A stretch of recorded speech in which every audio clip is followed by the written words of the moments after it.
Un cavaliere d'altri tempi. Ho saputo che siete nelle liste di proscrizione.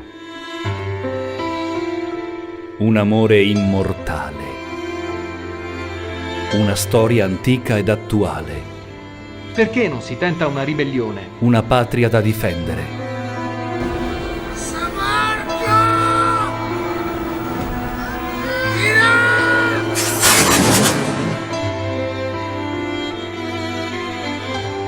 Giuliano Mozzato Film Production, in collaborazione con Veneto Film, tratto dalle ultime lettere di Jacopo Ortis, è lieta di presentarvi Vera storia di due amanti infelici, con Lazam Abazi, Vera Atiuschina, Fiammetta Ventura. Quando diritti e doveri stanno sulla punta di una spada, il forte scrive le leggi con il sangue e pretende il sacrificio della virtù.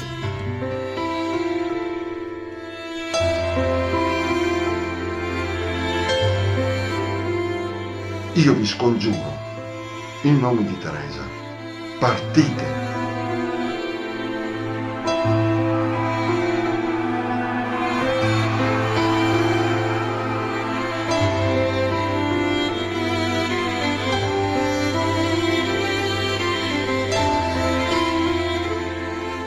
Vera storia di due amanti infelici. Regia di Helen Kain. Abbiamo appena terminato la visione di un film fantastico prodotto con l'attore Giuliano Mozzato, una vera storia di due amanti infelici. Abbiamo qui proprio Giuliano Mozzato, quindi come dicevo produttore e anche attore. Ma com'è stata proprio questa idea di produrre questo film che ovviamente è molto interessante dalla storia che ripercorre la nostra storia, diciamo proprio dall'epoca di Napoleone eccetera, a quelle che sono le lettere di Jacopo Ortis e a questa vicenda di due innamorati infelici. Com'è che è successa questa idea? Allora, buonasera innanzitutto. La vera storia di due amanti infelici in realtà è proprio le ultime lettere di Jacopo Ortis.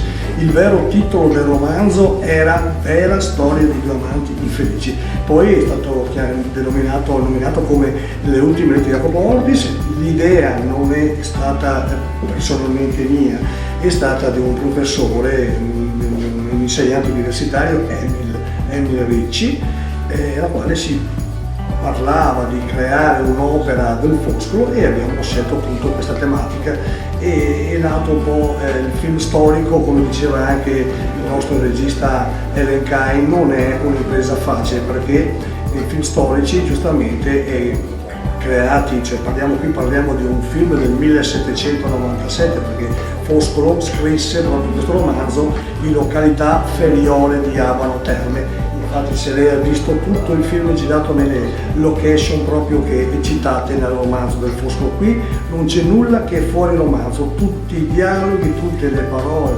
tutto quello che c'è nel film è stato tratto dal Foscolo, quindi non c'è nessuna parola, una virgola in più, tutto è diciamo quello che era scritto. E poi che posso dire, è stata un'impresa difficile perché creare film durante un periodo prima c'era la pandemia in quel periodo lì, con i permessi che ci dava la polizia locale per poter transitare, per poter portare i mezzi, perché qui nel 1700 le auto non c'erano, quindi i cavalli, la carrozza, tutti i costumi, è stato un lavoro del quale io devo ringraziare proprio la Veneto Film che mi ha dato un grande aiuto, e soprattutto il presidente Nelly Nicoletta, il regista Ellen Cain, che hanno trovato i costumi e hanno preparato gli attori, perché da solo io non ce l'avrei fatta, perché siamo una squadra compatta. Io sono fiero di aver lavorato con questi ragazzi.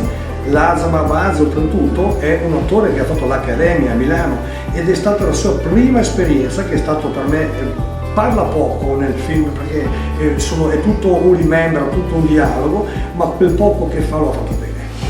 Bene, veramente complimenti per tutto, per la sceneggiatura, per le scene, diciamo, ma soprattutto per questa storia, come lei ha detto, ambientata nel 1797, e soprattutto per averci catapultato sì in quella storia, ma facendoci vivere un presente che ovviamente una storia d'amore è sempre attuale, è sempre avvincente, è sempre intrigante e coinvolgente. Non ci sono storie, scusi, volevo dire storie d'amore come questa, credo che negli anni attuali non ce ne siano più. Bene, veramente complimenti a tutte, a tutto lo staff, a tutto il team, perché il team è sempre vincente, l'individualismo non premia mai, e quindi grazie veramente e complimenti ancora, grazie.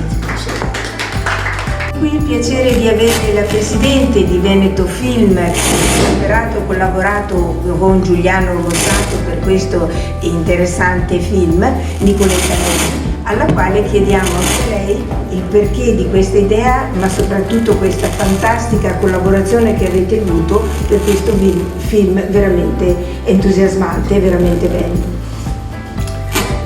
Niente, noi come associazione, come avevo detto prima, ci occupiamo di narrare le bellezze e le tradizioni del Veneto.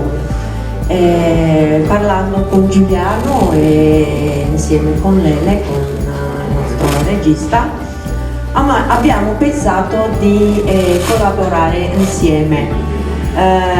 Siamo stati bravi tutti, non è stato facile, giustamente perché eravamo proprio nel periodo della pandemia, come Giuliano è un produttore, è una persona che dove va, dove si punta, lui riesce a fare tutto. Niente, è stato bello, è stata un'esperienza fantastica, gli attori sono stati bravi, sono come i miei figli, ecco, li amo tanto, tantissimo, veramente. Io devo ringraziare anche lei perché è stato paziente, tanto paziente con noi, tanta pazienza.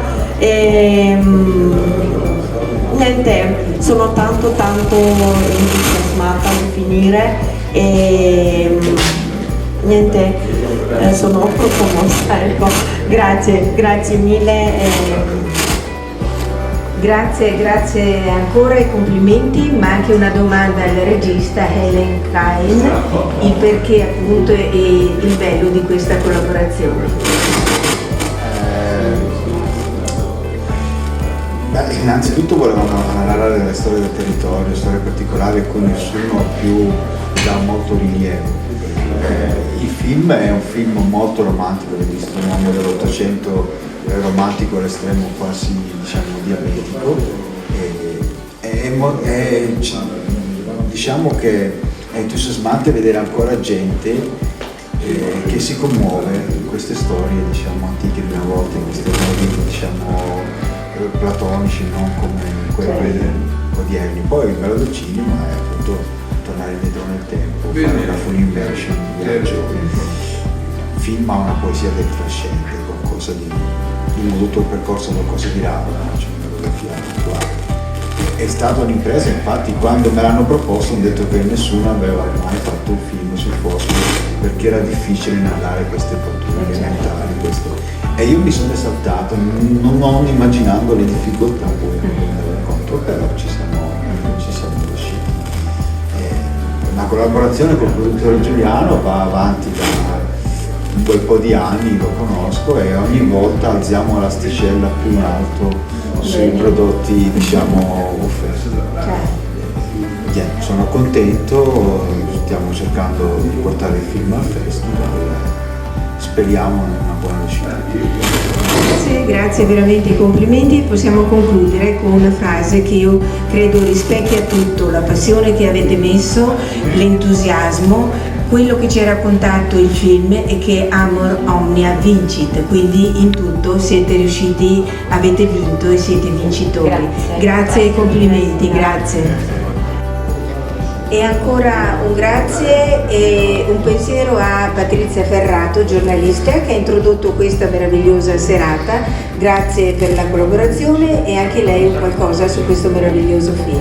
Sì, io ho accettato di seguirlo in itinere proprio perché l'abbiamo proposto anche in numerosi altri comuni del Veneto, proprio perché a me piacciono i grandi autori, quindi vi invito a leggere sempre i grandi autori perché potete attingere tantissimi insegnamenti. Poi perché è la prima volta che viene fatto un film dedicato alle ultime lettere di Jacopo Ortis, poi anche la curiosità, poi è un film fatto in Veneto con tantissimi protagonisti del Veneto, insomma che cos'altro vi devo dire? E a te è piaciuto? Sì, bellissimo, un'esaltazione quindi proprio del Veneto e del nostro territorio. Grazie veramente, grazie e complimenti, grazie.